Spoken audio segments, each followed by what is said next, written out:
நேற்று விபூதி பற்றி பேசணும். ஆனா ஒரு கேள்வி இன்னுமே பாக்கி இருக்கு. கண்ணாடி முன்னாடி நின்று நாம கட்ட போடுறோம். ஆனா அந்த 3 கோடு என்ன சொல்லுது தெரியுமா? சைவ சமயத்தில் இதை திரிபுன்றான்னு சொல்லுவாங்க.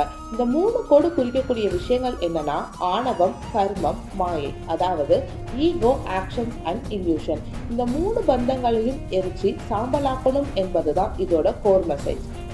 மற்றொரு அர்த்தம் என்னன்னா கடந்த காலம், நிகழ்காலம், எதிர்காலம் எல்லாமே ஒரு நாள் சாம்பலாகும். அதனால ஓவர் பிரைட் எதுக்கு?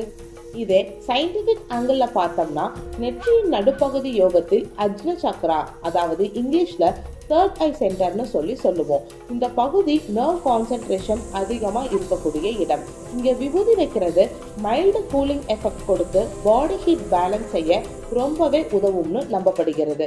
மேலும் பாரம்பரிய விபூதி மூலிகையும் பசு சார்ந்த பொருட்களால் தயாரிக்கப்படுது.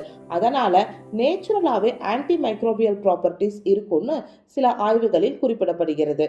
அதாவது நாம தினமும் மிரர் முன்னாடி ஈகோவை குறைக்க நினைவூற்ற ஒரு சைலண்ட் ரிமைண்டர் தான் இந்த 3 கோடு.